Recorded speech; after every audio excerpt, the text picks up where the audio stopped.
We look at what kids read, and every generation reads less than the previous generation.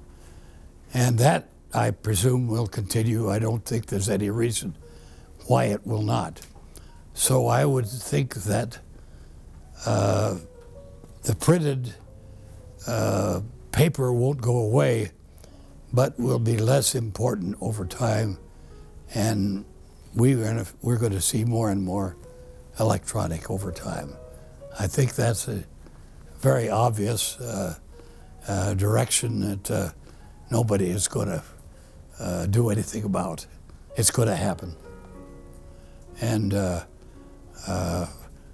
we're trying to cope with that at the paper. We're selling electronic stuff, so we'll see how it goes. But I think we're confident. We're confident that there are some things that are still going to be printed. Weekly newspapers aren't going to go out of business, for example, and we're printing a lot of them.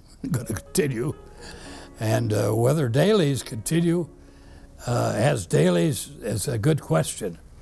The Portland Oregonian is only 3 days a week, as is the Times-Picayune in New Orleans, and someday we may be less than 5 days. I mean, let's be realistic. That's the direction things are going. Sure.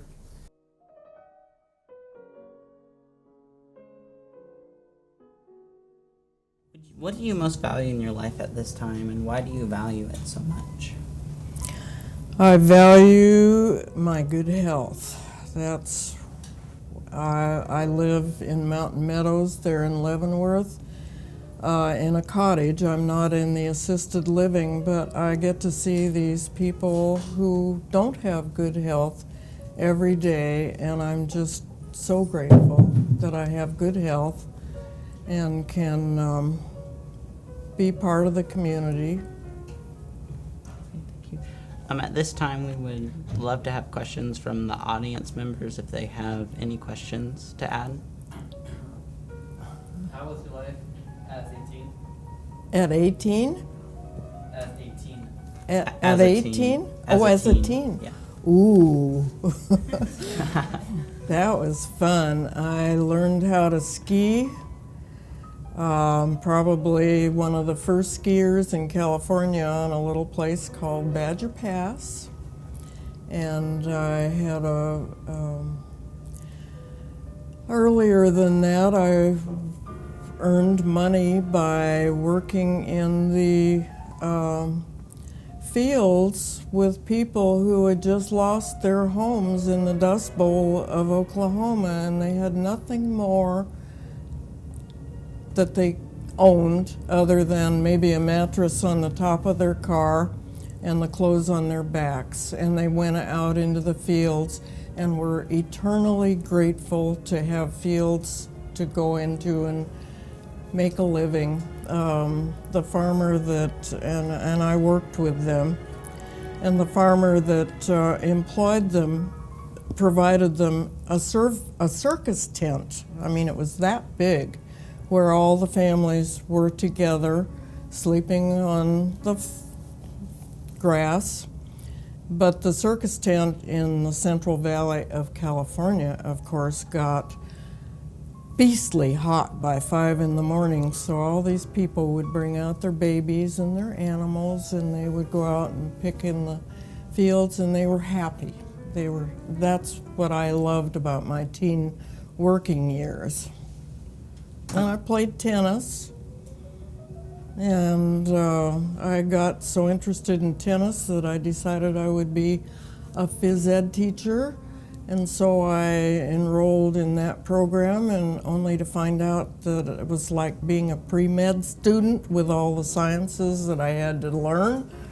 And in fact, I met my husband in a pre-med anatomy lab where my name was Lane and his was Kranz, L-K.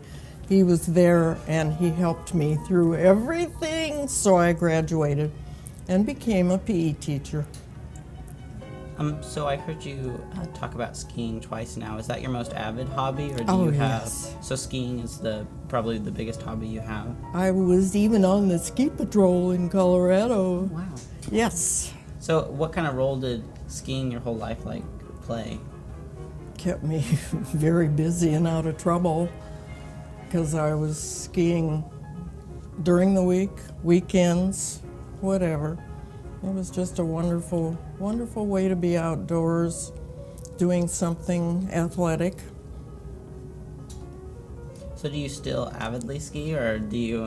When was the stopping point for you? When I was skiing at Squaw Valley with my son, and I fell head down a very steep incline and ended up with a tree that far away. And I said, "That's it."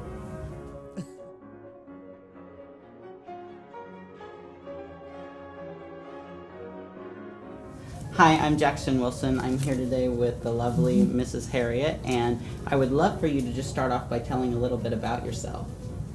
Well, let's see, I spent a lot of my young years in the Leavenworth Valley because we had property here. So we would come over on the train because you couldn't drive over the pass in those days. This was a long time ago, 30s and 40s. And we would come over here whenever we didn't have to be in school. I have an older brother and sister. And I was the one that fell in love with the valley and wanted to come back here. You know, over the years, I knew I'd be back here sometime. So since the end of the 80s, this has been permanent home. Seattle is the go-to. Mm-hmm. I don't like to go there very often because it's too hard to get around in the city now. But I love this end of the valley, and that's why I'm here. And I had the opportunity to acquire property just across the river from my family property, which was owned by the Catholic Church and used as a camp. They had to sell it, and they came to me as the nearest neighbor, and I acquired the property, and it turned into what is now Sleeping Lady Mountain Resort. So that is my world. And I also started a small radio station and called it KOHO. The first studio was up at Sleeping Lady. Mm-hmm. We've since moved to Wenatchee. We also have the station Cozy, KOZI in Chelan, and KZAL, licensed in Manson. The three stations together are called Icicle Broadcasting. So that's two projects, Sleeping Lady and Icicle Broadcasting. And if it wasn't for those two companies, I would be here anyway, because I love this part of the world. But what do you most value in your life at this time, and why? Friends. That's the most valuable thing anyone can have. Mm-hmm. And as you get older, they become more and more important.